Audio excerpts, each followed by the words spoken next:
Olá! Estamos aqui para falar hoje mais um pouquinho sobre inteligência espiritual. Como é importante aprender sobre inteligência espiritual, né? Ela é a capacidade que eu e você temos de equilibrar a nossa razão, que é o nosso QI, e as nossas emoções, que é o nosso QE, né? Com o mundo exterior. E tudo isso com base nas nossas crenças, valores, princípios, dando aí um propósito para as nossas vidas, né? Então, a inteligência espiritual, ela vem para nos dar propósito, para fazer com que as coisas tenham sentido de fato, tenham um significado muito além do que a simples prática cotidiana, né? Ela vai dar um propósito maior. Então, alguns autores vão abordar sobre esse tema, né? E a primeira autora que aborda sobre essa temática, ela vai estabelecer lá 12 princípios que são fundamentais para elevar a nossa inteligência espiritual. É isso mesmo, a inteligência espiritual, ela pode ser elevada, assim como a inteligência emocional. Nós podemos elevar o nosso nível de inteligência espiritual.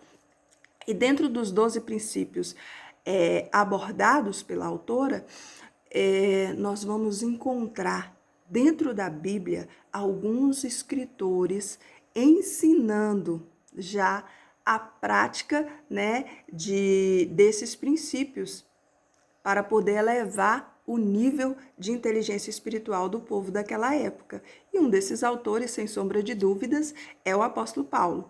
Ele vai trabalhar nessa carta que estamos estudando, na carta que ele escreve aos irmãos ali de Colosso, a carta aos Colossenses, ele vai abordar, né, de forma muito clara todos esses princípios. E no capítulo 3 nós vamos estudar 3 princípios importantes que Paulo aborda ali, buscando elevar o nível de inteligência espiritual daqueles irmãos. O primeiro ponto, no capítulo 3, que Paulo aborda, é o da pergunta fundamental. O que é essa pergunta, né, fundamental que a autora propõe que é importante responder? Não precisa ser uma, né? Pode ser mais de uma. Ela coloca lá perguntas fundamentais. Essas perguntas fundamentais é o que nos vai fazer, nos leva a analisarmos, a questionar a nós mesmas, né? A nós mesmos, por que escolhemos essa opção e não a outra. Por que acreditamos dessa forma e não de outra? Por que fizemos essa escolha e não outra? Né? Nos leva a definir as nossas convicções, nos leva a entender o propósito real. E Paulo, ele vai falar isso, ele vai responder, reafirmar para aqueles irmãos ali de Colosso que eles já tinham respondido essa pergunta. Ele fala assim, olha, vocês já estão mortos para o mundo. Ou seja, leva aqueles irmãos à reflexão do convite de Jesus, né? Jesus falou assim, olha, negue-se a si mesmo, ou seja, seguir a Jesus para Paulo era renunciar o eu. O eu é guiado por quem? Pelo princípio do prazer. O eu quer todas as suas necessidades atendidas. O ego, né, direciona esse caminho. E o mundo segue, né, por esse caminho, nesse princípio. O mundo busca ter todas as suas necessidades atendidas. O mundo caminha a passos largos para a autodestruição, porque estão todos buscando atender, né, o eu, atender às necessidades do eu. São guiados pelo princípio do prazer.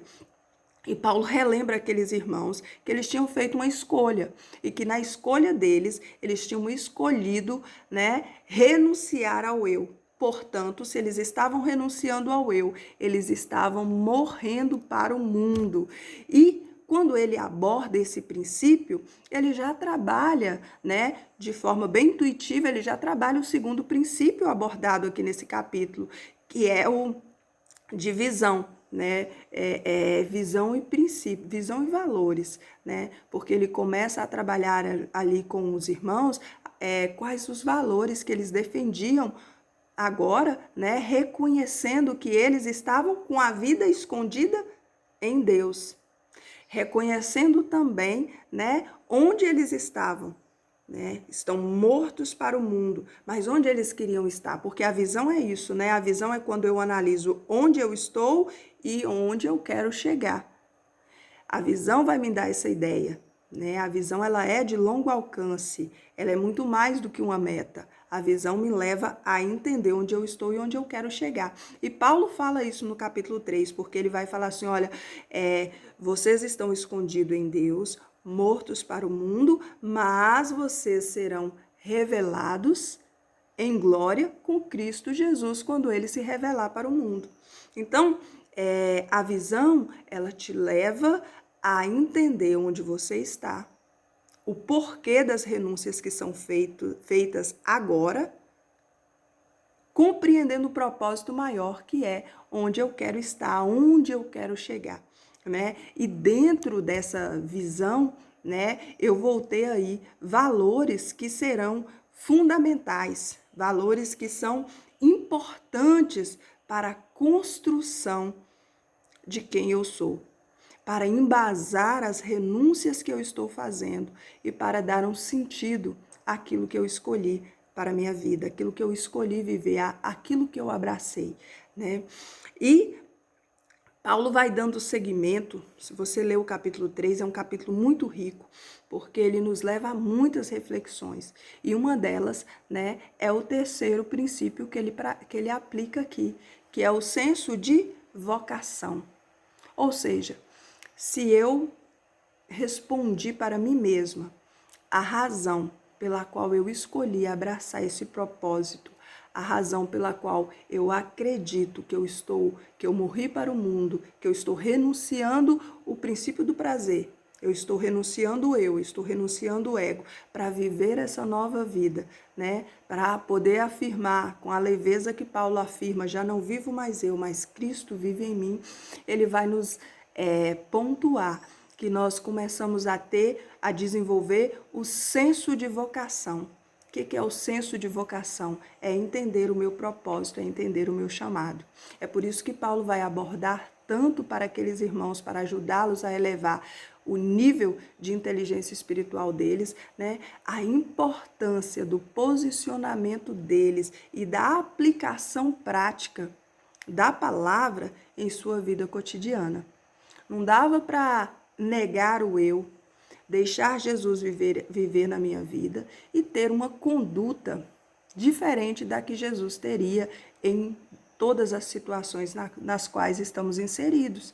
Ou seja, não dá para negar o eu, aceitar a Jesus como direcionador, viver para Jesus, né? Já não vivo mais eu, ele vive em mim, e ter uma conduta incoerente dentro de casa, né? Na sociedade na qual estamos inseridos. Então, abraçar esse novo propósito significava mudar toda a minha conduta, toda a minha forma de olhar para o mundo. Então, aí faz sentido muito daquilo que Jesus veio pregar. Faz sentido quando Jesus diz que no reino dele, né, para ser maior, eu teria que servir mais. Porque realmente é contrário ao que o mundo ensina, né? O mundo vai nos ensinar totalmente diferente. No reino fica bem contrário mesmo, porque é quando eu perco que eu ganho. Porque o meu propósito ele não está embasado apenas nas coisas aqui que são visíveis, mas ele está embasado em valores, né, que são superiores àquilo que é possível mensurar aqui, né? São leis de um reino diferente, são leis que seguem um princípio diferente. Então, nos ajuda muito a compreender aqueles sermões de Jesus, que parece tão difíceis de ser praticado, né? Olha, se alguém vem tomar a sua capa, dê. Se alguém vem... nos leva a compreender aqueles sermões de uma forma muito mais clara. A inteligência espiritual, ela te ajuda a elevar, né, o seu entendimento com relação ao seu propósito real de vida. E, de fato, as coisas tomam um sentido diferente. Você começa a enxergar a vida de uma forma diferente. E muitas vezes vai ser perdendo que você vai ganhar. Ganhar paz, ganhar descanso, alegria, gozo na alma, amor, né? Muitas vezes é perdendo. Muitas vezes é na renúncia de algo que parecia tão importante que você começa a descobrir novos caminhos e novas oportunidades. Elevar a inteligência espiritual é possível, mas é necessária a prática cotidiana. Nós precisamos, de fato, começar a olhar a Bíblia, não apenas como um livro comum, mas como uma bússola, de fato, que pode nos orientar em um mundo que está aí caminhando a passos largos para a autodestruição. Elevar o seu nível de inteligência espiritual vai te ajudar a vencer as adversidades da vida.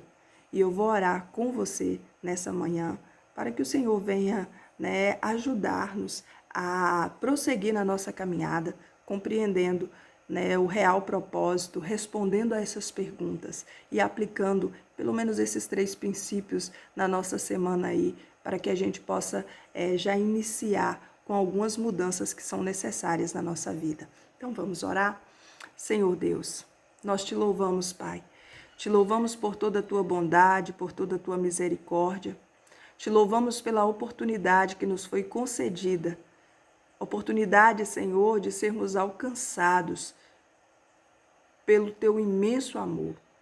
Te louvamos, Senhor, pela porta que nos foi aberta através de Jesus Cristo e pela oportunidade de te servir.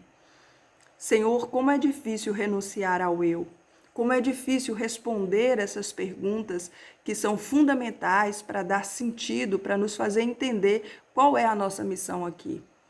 Mas sabemos que é possível, porque temos exemplos de homens como Paulo e como tantos outros irmãos que conseguiram entender e responder essas perguntas e a partir dessa clareza na mente, eles conseguiram a ter força para prosseguir em sua caminhada, entendendo que não era aqui o descanso deles, mas que algo muito maior estava reservado para eles. E por isso, nós temos esse legado deixado por eles, um legado que está marcado na nossa alma e está eternizado como uma bênção para todos aqueles que têm acesso.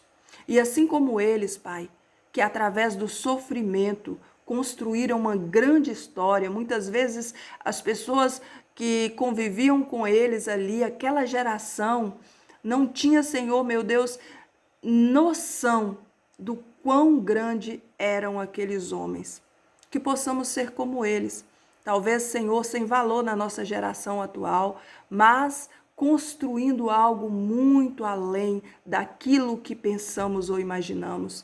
Muitas vezes, Senhor, na nossa simplicidade cotidiana de viver a Tua palavra, não conseguimos mensurar o que estamos construindo a partir da nossa crença e da nossa fé. Mas que possamos, Senhor, ser guiados por Ti, ser orientados por Ti em nossa caminhada, para que venhamos, sim, deixar um legado, para que venhamos elevar a nossa inteligência espiritual. Não dá, Senhor, para continuar sendo um menino a vida inteira. Não dá, Senhor, para continuar na igreja buscando apenas palavras que nos motivam para resolução de um problema imediato. Nós queremos algo que nos eleve. Nós queremos viver a profundidade do conhecimento do Senhor, para assim conseguirmos, Pai, atingir aquilo que já conquistamos, para termos posse daquelas heranças com convicção, com clareza da herança que nos foi deixada, para que nossos olhos de fato sejam abertos para entendermos o quão ricos somos por conta do sacrifício de Jesus na cruz. Ó Deus, venha nos ajudar, venha nos conduzir da melhor forma, venha abençoar a nossa casa, venha abençoar a nossa família e venha nos ajudar na nossa caminhada. É o que nós te pedimos, em nome de Jesus. Amém. Meu amado, minha amada, que o Senhor em Cristo te abençoe ricamente e que seja aí uma semana em que você possa refletir mais, reflita na palavra, medite, fique degustando cada um desses versículos e coloque em prática, porque só ouvir, vai gerar fé, mas é a prática que vai nos deixar firmados e certos dos passos que precisamos dar. Que Deus em Cristo te abençoe. Fique com Deus.